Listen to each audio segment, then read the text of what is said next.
దూత media power of news. నమస్తే, welcome to దూత మీడియా. నేను పవన్. యోగా దినోత్సవ కార్యక్రమంలో పవన్ కళ్యాణ్ ప్రసంగించారు. తన ప్రసంగాన్ని సూర్య భగవానునికి, ఆదియోగి పరమశివునికి, యోగ శాస్త్ర రూపకర్త పతాంజలి మహర్షికి వందనాలు తెలిపి ప్రారంభించారు. యోగా అనేది భారతీయులకు దక్కిన అమూల్యమైన గౌరవం. దీనిని ప్రపంచవ్యాప్తం చేసిన ఘనత ప్రధాని నరేంద్ర మోదీకి అని చెందుతుందని ఆయన కొనియాడారు. దానిని ప్రపంచవ్యాపితం చేసిన దార్శనికులు మాత్రం గౌరవ ప్రధానమంత్రి శ్రీ నరేంద్ర మోదీ గారు.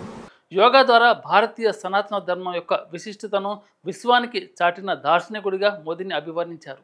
ఒత్తిడిని జయించి దృఢ సంకల్పంతో ముందుకెళ్లే యోగా సాధకుడిగా మోదీ నిలువెత్తు ఉదాహరణని పవన్ ఉద్ఘాటించారు.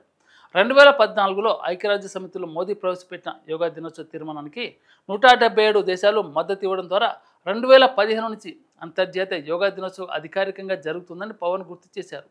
ఈ గౌరవం యావత్ భారత ప్రజలది, ప్రతి భారతీయుడిదని ఆయన గర్వంగా చెప్పారు. ఈ ఏడాది విశాఖపట్నం 11వ యోగా దినోత్సవానికి వేదికగా నిలవడం ఆనందదాయకమని ప్రధాని మోదీ సమక్షంలో ముఖ్యమంత్రి చంద్రబాబు నాయుడు నాయకత్వంలో ఈ కార్యక్రమం గిన్నిస్ వరల్డ్ రికార్డు సృష్టించిందని పవన్ ప్రశంసించారు. ఈ ఏడాది థీమ్ వన్ ఎర్త్ వన్ హెల్త్ను ప్రతి ఒక్కరూ ఆచరణలో పెట్టాలని పవన్ పిలుపునిచ్చారు. యోగా కేవలం శారీరక వ్యాయామం మాత్రమే కాదు, మానసిక ప్రశాంతత, ఆరోగ్యకరమైన జీవనశైలిని అందించే సమగ్ర విధానమని ఆయన వివరించారు. ఋగ్వేదంలోనే యోగా గొప్పతనాన్ని మన మహర్షులు వివరించారని, దానిని ప్రపంచానికి చాటిన మోదీకి ఆయన కృతజ్ఞత తెలిపారు.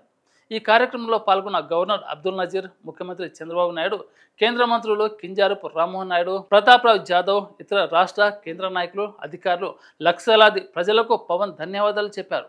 విశాఖలో ఈ సంబరాలు ఆంధ్రప్రదేశ్కు కొత్త గుర్తింపునిచ్చాయని, యోగా టూరిజం ద్వారా రాష్ట్రం మరింత అభివృద్ధి చెందుతుందని ఆయన ఆకాంక్షించారు. ఇలాంటి లేటెస్ట్ అప్డేట్ కోసం చూస్తూనే ఉండండి దూత media. Thank you. For more updates please subscribe దూత మీడియా.